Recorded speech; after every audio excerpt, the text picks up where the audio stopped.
તહેવાર હોય કે રૂટીન લાઈફ, હર ગુજરાતીઓના ઘરમાં ગાંઠિયા તો મળી જ રહે. તો આજ ડિમ્પલ્સ ડિશીસમાં ઉપરથી ક્રિસ્પી અને ખાવામાં મુલાયમ અને ખસ્તા ગાંઠિયા તૈયાર કરવા માટે નાની મોટી ઘણી બધી ટિપ્સ આજની રેસીપીમાં શેર થશે. અને ખાસ વાત તો એ છે કે આ ગાંઠિયા સામાન્ય ચંપાકલી નથી, પરંતુ સ્પાઇસી અને મસાલેદાર છે. એકદમ ઉપરથી ક્રિસ્પી રહેશે, ખાવામાં મુલાયમ રહેશે, તેલ વગરના રહેશે અને સરળ રીતે રહેશે. તો બધી જ ટિપ્સ સાથે રેસીપી શરૂ કરીએ. તો ચલો મારી સાથે. તો અહીંયા મેં મેજરિંગ કપથી 4 કપ જેટલો મેં ચણાનો લોટ લીધો છે, જેમાંથી ભજીયા ગાંઠિયા બનાવીએ ને તે લીસો લોટ છે, કોઈ કરકરો લોટ લેવાની જરૂર નથી. તમે ઘરમાં રહેલી વાટકીને માપ માટે સેટ કરતા હોય તો જે વાટકીથી લોટ લેશો તમે તે જ વાટકીથી બીજું માપ પણ તમારે લેવું, જેથી પરફેક્ટ માપ સાથેની વેરાયટી સરસ બને. અહીંયા મેં 4 કપ અને ગ્રામમાં જોઈએ તો 500 ગ્રામ જેટલો ચણાનો લોટ લીધો છે. હવે સારા ફ્લેવર માટે હું અહીંયા 1 ચમચી જેટલા અજમાને આ રીતે હાથથી ક્રશ કરીને ઉમેરું છું, તો ગાંઠિયામાં ફ્લેવર અને સ્વાદ બંને સરસ આવશે. 1 નાની ચમચી જેટલો તીખાનો ભૂકો અને સાથે સારા ફ્લેવર માટે 1 થી 2 ચમચી જેટલી કસૂરી મેથી અને 1 થી 1.5 ચમચી જેટલી આપણે અહીંયા ચીલી ફ્લેક્સ, માત્ર થોડા સ્પાઇસી ટેસ્ટ માટે, જો કે એ બંને વસ્તુ નાખવી ઓપ્શનલ છે. હવે એક મિશ્રણ તૈયાર કરવા માટે અડધા કપ જેટલું પાણી એક તપેલીમાં લેશું. 4 કપ જેટલો લોટ છે તો અડધા કપ જેટલું જ પાણી લેશું. સાથે 1 નાની ચમચી જેટલું નમક અને 1/4 ટીસ્પૂન જેટલી હિંગ, સાથે અડધી નાની ચમચી જેટલો પાપડ ખાર સોડા. મેં અહીંયા બેકિંગ સોડા કે પછી ભજીયાના સોડા કે ગાંઠિયાના સોડાની જગ્યાએ પાપડ ખાર સોડા લીધા છે. આ સિક્રેટ સામગ્રી કહી શકાય ગાંઠિયા માટેની. તો આ ઉમેરશો તો ગાંઠિયા એકદમ ફૂલીને દડા જેવા અને ખાવામાં ખસ્તા તૈયાર થશે. સાથે 4 મોટી ચમચી જેટલું તેલ ઉમેરશું અને આ મિશ્રણને આપણે ઉપર વ્હાઇટ કલર દેખાવા લાગે ને ત્યાં સુધી મિક્સ કરીશું. તમે અહીંયા બ્લેન્ડરનો ઉપયોગ કરી શકો છો અને વિસ્ક કે ચમચનો ઉપયોગ પણ કરી શકો છો. બસ એક જ ડાયરેક્શનમાં ફેરવશો તો થોડી જ વારમાં આ પાણી આ રીતે સફેદ થઈ જશે. જો થઈ ગયું ને સફેદ પાણી. તો હવે આપણે આપણા પાણીને આપણે જે લોટ તૈયાર કર્યો છે ને તેમાં ઉમેરી દઈશું. અહીંયા પહેલાં આપણે મિશ્રણ તૈયાર કરીએ ત્યારે પાણીનું પ્રમાણ એકદમ ઓછું રાખવાનું છે, જેથી મિશ્રણ વધે નહીં અને પરિણામે સોડા, મીઠું, હિંગ આ બધી વસ્તુઓ લોટમાં બરાબર થાય એટલા માટે. જરૂર લાગે તો થોડું ઉપરથી સાદું પાણી ઉમેરશું, પણ લગભગ કદાચ નહીં જરૂર પડે. આ રીતે પાણી અને લોટને મિક્સ કરીશું અને જેવો રોટલીનો લોટ હોય ને તેવો કડક લોટ તૈયાર કરીશું. એટલે કે ભાખરી જેવો કડક નહીં, પણ રોટલીનો લોટ હોય ને તેવો કડક, સાવ હાથમાં ચીપકે તેટલો લૂઝ પણ નહીં. જનરલી ચણાના લોટમાં પાણીનું પ્રમાણ ઓછું જોતું હોય છે, તો પહેલાં ઓછું પાણી ઉમેરીને જ લોટ તૈયાર કરવાની કોશિશ કરવી. મિત્રો, જનરલી ચંપાકલી ગાંઠિયામાં ચીલી ફ્લેક્સ કે પછી કસૂરી મેથી આવું કંઈ હોતું નથી, પણ મેં અહીંયા ફ્લેવર માટે યુઝ કર્યા છે અને તેનો ટેસ્ટ પણ ખૂબ જ સરસ આવે છે.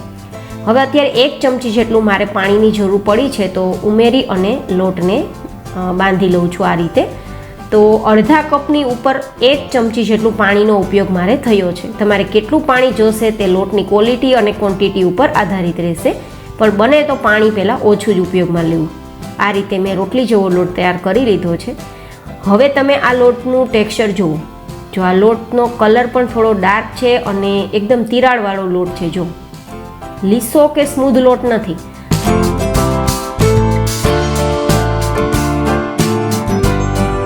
તો આ લોટમાંથી ગાંઠિયા સારા નહીં બને. તો ગાંઠિયા સારા બને તે માટે આપણે લોટને થોડો થોડો લેવાનો અને આ રીતે પાણીવાળો હાથ કરતું જવાનું અને લોટને મસળતું જવાનું. જેમ જેમ તમે ભીના હાથે લોટને મસળતા જશો તેમ લોટનો કલર વ્હાઇટ ઉપર આવતો જશે અને લોટ એકદમ સ્મૂધ તૈયાર થતો જશે. એટલું ઢીલો લોટ આપણે તૈયાર નથી કરવાનો. આ રીતે હાથમાં આવી જાય ને તેટલો સ્મૂધ લોટ તૈયાર કરવાનો છે. જો તો જો આટલો સ્મૂધ હોવો જોઈએ. તમને ટેક્સચર નજીકથી હું બતાવું તો દેખાતું જ હશે. અત્યારે તમે આ 2 લોટ વચ્ચેનો ડિફરન્સ જુઓ. પહેલાં લોટ કેવો હતો અને અત્યારે લોટ કેવો છે. આટલો પરફેક્ટ લોટ તૈયાર થાય પછી આપણે ગાંઠિયા તૈયાર કરવાના. અને ગાંઠિયા તૈયાર કરવા માટે પણ આ રીતે ચંપાકલી ગાંઠિયાનો જારો માર્કેટમાં લગભગ 100 રૂપિયાની આજુબાજુમાં તમને મળી જશે. જો લેવો હોય તો લઈ શકો છો, અથવા તો આ રીતે તમારી પાસે સ્ટીલનો સંચો હોય અથવા તો પિત્તળનો સંચો હોય તેમાં પણ તમે ગાંઠિયા બનાવી શકો છો. મારી પાસે જે સ્ટીલનો સંચો છે ને તેમાં આ રીતે ચંપાકલી ગાંઠિયાની ચકરી પણ આવેલી છે. પણ પિત્તળના સંચામાં એવી ચકરી નથી આવતી. તો આ રીતે ચકરી તો પિત્તળના સંચામાં પણ હોય જ છે અને ગાંઠિયાને તમે બનાવી શકો છો. જો કે ઝારા જેવા ગાંઠિયાનો શેપ ન આવે પણ છતાં તમે ચલાવી શકો છો. તો અત્યારે હું ગાંઠિયા ઝારાથી બનાવું છું. તો આ ઝારાને આપણે એકવાર તેલથી ચીકણો કરી લેશું, જેથી પહેલી વાર જ્યારે ગાંઠિયા બનાવતા હોય ને તો લોટ ઓછો ચીપકે અને પરિણામે ગાંઠિયા બનાવવામાં સરળતા રહે. તો એકદમ આછું તેલ લગાવી દઈશું અને હવે આપણે ગાંઠિયા બનાવવા માટે તેલને ગરમ થવા રાખી દઈશું. તેલ આપણું મીડિયમ ગરમ કરવાનું છે, બહુ હાઈ પણ નહીં અને બહુ લો પણ નહીં. જો તેલ ઓછું ગરમ હશે તો તમારા ગાંઠિયા તેલ પી જશે અને પરિણામે કલર છે ને તે વ્હાઈટ ઉપર નહીં આવે પણ થોડો ડાર્ક આવી જશે. જો હાઈ હશે તો ગાંઠિયા ઉપરથી લાલ થઈ જશે. તો મીડિયમ ગરમ તેલ થાય એટલે આપણે ઝારો આ રીતે રાખી દેવાનો અને આપણી હથેળીને પાણીથી એકવાર ભીની કરી લેવાની અને પછી આપણે એક વારમાં જેટલા ગાંઠિયા બનાવીએ ને તેટલો લોટ લઈ અને આપણી હથેળીના પાછલા ભાગથી આગળની તરફ ધક્કો લગાવવાનો. અત્યારે તમે જોઈ શકો છો કે હું કઈ રીતે ગાંઠિયા બનાવી રહી છું. આપણે ગાંઠિયાનો લોટ એટલો કડક રાખ્યો છે કે થોડી તકલીફ પડશે તમને ગાંઠિયા બનાવવામાં, પણ આ ગાંઠિયા જે બનશે ને તે ખાવામાં એકદમ ખસ્તા રહેશે. હાથમાં લેશો તો ક્રિસ્પી લાગશે પણ મોઢામાં જતાં આરામથી ઓગળી જશે તેવા ખસ્તા બનશે. તો એના માટે લોટ પરફેક્ટ બાંધવો જરૂરી છે.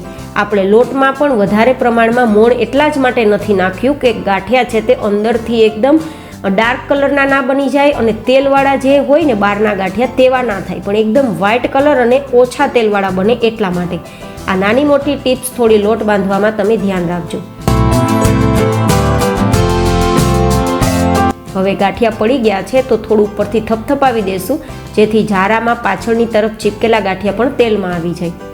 અને હવે આપણે ગેસની ફ્લેમ મીડિયમ જ રાખી અને આપણા ગાંઠિયા થોડા લાઇટ કલરના થાય ને, એટલે કે આપણે ગાંઠિયાને ગોલ્ડન કલર થાય ત્યાં સુધી નથી કૂક કરવાના, પણ એકદમ લાઇટ ગોલ્ડન કલર આવે અને ઝારામાં આ રીતે તમે ગાંઠિયાને ફેરવતા હોય તો ઝારા સાથે ગાંઠિયાનો અથડાવાનો અવાજ ક્રિસ્પી જેવો આવે ને ત્યારે સમજવાનું કે ગાંઠિયા કૂક થઈ ગયા છે.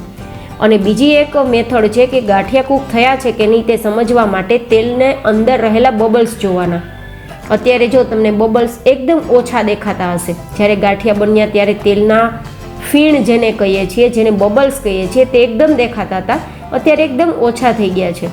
તો આ બધી જ મેથડ છે કે ગાંઠિયા કૂક થઈ ગયા છે કે નહીં તે ચેક કરવા માટે. તો આપણા ગાંઠિયાને હવે આપણે બહાર કાઢી લઈશું.